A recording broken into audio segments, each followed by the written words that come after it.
Hello guys, আজকে আমরা the promised Neverland সিরিজের দ্বিতীয় নম্বর এপিসোড দেখতে চলেছি। গত পর্বে আমরা দেখেছিলাম এমা আর নরমান সমস্ত সত্যটা জেনে ফেলেছে যে তাদেরকে এই অনাথ আশ্রমে রাক্ষসদের খাবার হিসেবে বড় করা হচ্ছে, যে ব্যাপারটায় তারা দুজনেই অনেক ভয় পেয়ে যায়। আর ওদিকে ইসাবেলাও কনির পুতুলটা পেয়ে যায়, অর্থাৎ সে বুঝতে পেরে যায় যে এখানে কেউ একজন এসেছিল। তো 2 নম্বর পর্বের শুরুতে আমরা দেখি সকালবেলা এমা ক্যান্টিনে অন্যদের সাথে কাজ করছিল। তখনই সে পেছনে ইসাবেলাকে দেখে অনেক ভয় পেয়ে যায়। তখন রে এসে তাকে হাসি মুখে গুড মর্নিং জানায়। এরপর রে এমাকে বলছিল, শোনো এমা, আমাদেরকে আগের মতোই ব্যবহার করতে হবে। গতকাল আমরা নিয়ম ভেঙে গেটের ওখানে চলে গেছিলাম, কিন্তু আমরা ওখানে কিছুই পাইনি। তুমি সবসময় এটাই মাথা রাখবে। এমা বলে, কিন্তু ওই পুতুলটা তো মম পেয়ে গেছে। নরমান বলে, হ্যাঁ, কিন্তু সে হয়তো এখনো শিওর নয় যে ওটা কে ওখানে নিয়ে গেছে। এর জন্য আমাদেরকে সবসময় হাসি মুখে কথা বলতে হবে, ঠিক আগের মতো। যদি এটা না করি তাহলে মম সবকিছু বুঝতে পেরে যাবে।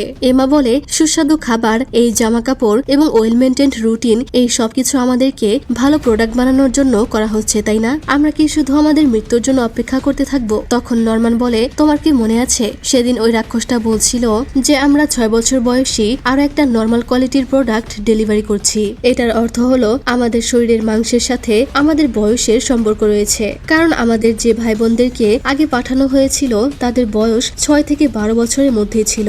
যদি 6 বছরের বাচ্চা নর্মাল কোয়ালিটির হয়ে থাকে, তাহলে এর চেয়ে বেশি বয়সের হয়তোবা 12 বছর বয়সের বাচ্চা হাই কোয়ালিটির হয়ে থাকবে। এমা বলে, কিন্তু আমাদের শরীরের মাংসের সাথে আমাদের রেজাল্টের কি কোনো সম্পর্ক আছে? তখন নরমান বলে, হয়তো এটা আমাদের ব্রেনের সাথে সম্পর্কিত, আর এই কারণেই যাদের রেজাল্ট ভালো হয় না তাদেরকে 6 বছর বয়সেই পাঠিয়ে দেওয়া হয়। এমা বলে, এর মানে আমাদের ফুল স্কোর ছিল, এর জন্যই আমাদেরকে এখনো পর্যন্ত পাঠিয়ে দেওয়া হয়নি, তাই না? তখন নরমান বলে, হয়তো তারা আমাদের ব্রেনের জন্য অপেক্ষা করছে। হয়তো ব্রেন সবচেয়ে বেশি টেস্টি, এই জন্যই তারা অপেক্ষা করছে যেন এটা পরিপক্ক হতে পারে। এর জন্যই তারা আমাদের উপরে এত টাকা খরচ করে যেন আমাদেরকে হাই কোয়ালিটির প্রোডাক্ট বানাতে পারে। হিসাব মতে প্রত্যেক 2 মাস পর পর একজনকে পাঠিয়ে দেওয়া হয়েছিল। এর মানে এরপরের 2 মাস পরে আবারও একজনকে পাঠানো হবে, আর এর জন্যই আমাদেরকে তার আগে এখান থেকে পালিয়ে যেতে হবে। এরপর তারা দুজনে সেই জঙ্গলের মাঝে চলে আসে। এখানে মাটিতে ম্যাপ এঁকে তারা বলতে থাকে যে আসলে তারা কিভাবে আর কোথা দিয়ে পালিয়ে যাবে, জঙ্গলের মধ্যে দিয়ে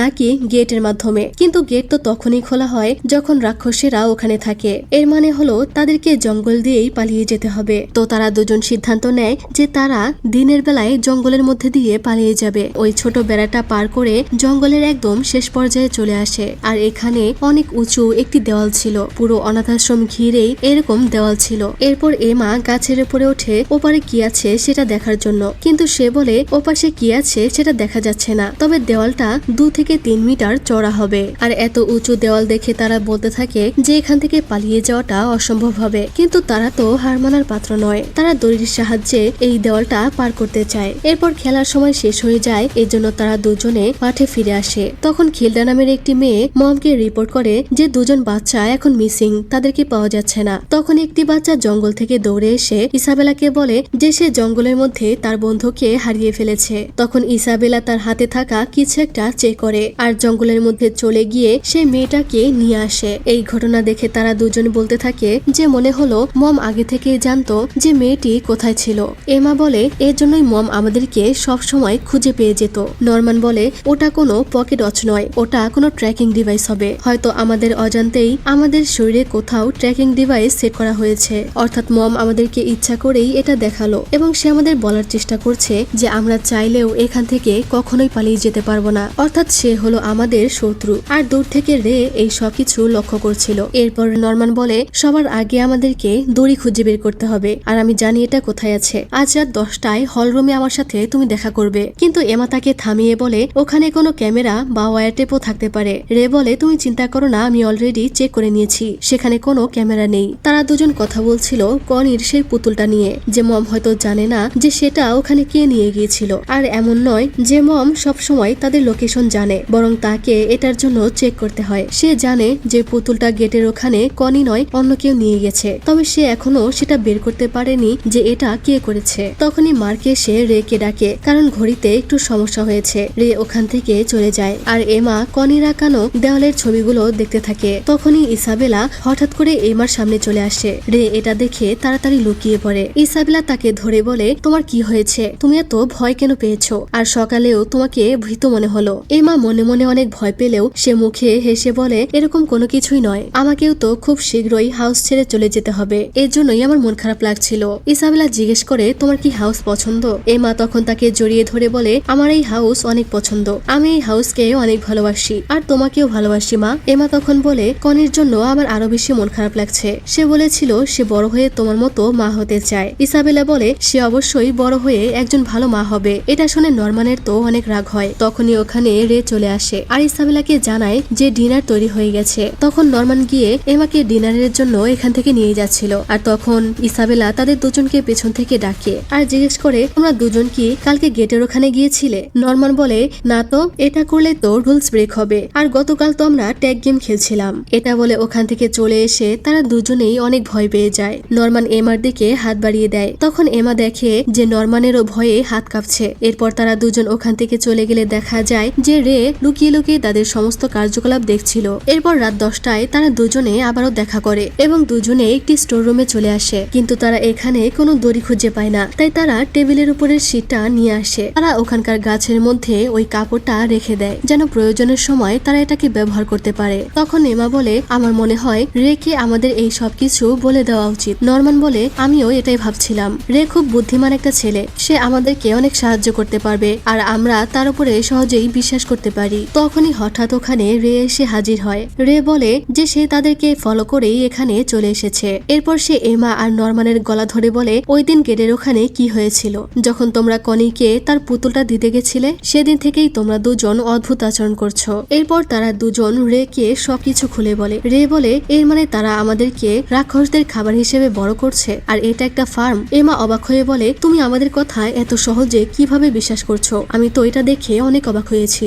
রে বলে, হ্যাঁ, কারণ নরমান এসব বোকা মিথ্যা কথা বলে না। যদি তুমি বলতে তাহলে বিশ্বাস করতাম না। তবে আমাদের এখান থেকে পালানোটা সহজ হবে না, বিশেষ করে বাচ্চাদেরকে এখান থেকে বের করাটা অসম্ভব। এমা তাকে থামিয়ে বলে, আমি সবাইকে নিয়েই এখান থেকে পালিয়ে যেতে চাই। রে বলে, এখানে 37 জন বাচ্চা আছে, তুমি কি এটা ভুলে যাচ্ছ?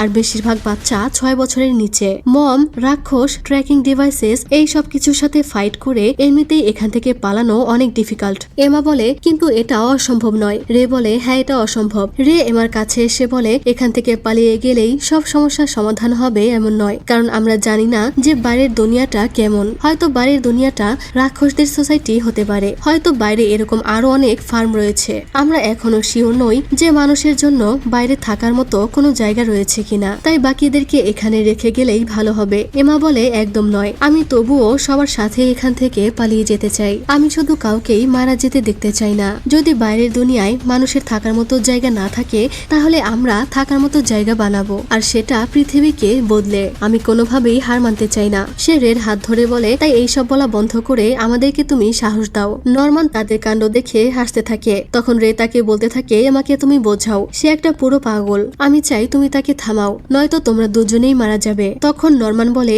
তুমি কি জানো এমা কান্না করছিল? আমি প্রথমে ভেবেছিলাম যে সে হয়তো ভয় পেয়েছে তাই কান্না করছে, কিন্তু আমি পরে বুঝতে পেরেছিলাম সে তার পরিবারের জন্য চিন্তিত হয়ে কান্না করছিল, যেন তার পরিবারের আর কেউ মারা না যায়। এমা সত্যি একটি অসাধারণ মেয়ে। রে তাকে বলতে থাকে, এই সিদ্ধান্তটা ইমোশন দিয়ে নয়, ব্রেন দিয়ে নাও। নরমান বলে, আমি নিজেও এখন সবার সাথে এখান থেকে পালাতে চাই। রে তখন রেগে নরমানের কলার ধরে বলে, আমি তো ভেবেছিলাম তুমি অনেক বুদ্ধিমান, কিন্তু তুমি এইসব কেন করছো? তখন নরমান বলে, কারণ আমি তাকে পছন্দ করি। আমি এমাকে অনেক পছন্দ করি, আর এর জন্যই আমি চাই সে যেন সবসময় খুশি থাকে। রে বলে, যদি এই কারণে এমা মারা যায় তো? নরমান বলে, আমি তাকে মারা যেতে দিব না। তাকে বাঁচানোর জন্য আমি নিজেকে ব্যবহার করব, আর আমি জানি তুমি কখনোই আমাদের সঙ্গ ছাড়বে না। রে ফাইনালি তার কথায় রাজি হয়। এরপর ঘন্টা বেজে উঠলে তারা তিনজন অনাথ আশ্রমে ফিরে আসে। এখানে এসে দেখে মম নতুন একজনকে এখানে কাজে নিয়োগ দিয়েছে, যার নাম হলো ক্রন। সাথে সে এখানে আরো একটি বাচ্চা মেয়েকেও নিয়ে এসেছে, আর এই বাচ্চা মেয়েটির নাম ছিল ক্যারল। তো আরো একজন প্রাপ্তবয়স্ক মানুষকে দেখে তারা তিনজনে অনেকটা রেগে যায়। তারা বুঝতে পারে মম তাদের উপর নজর রাখার জন্যই এখানে ক্রনকে নিয়ে এসেছে।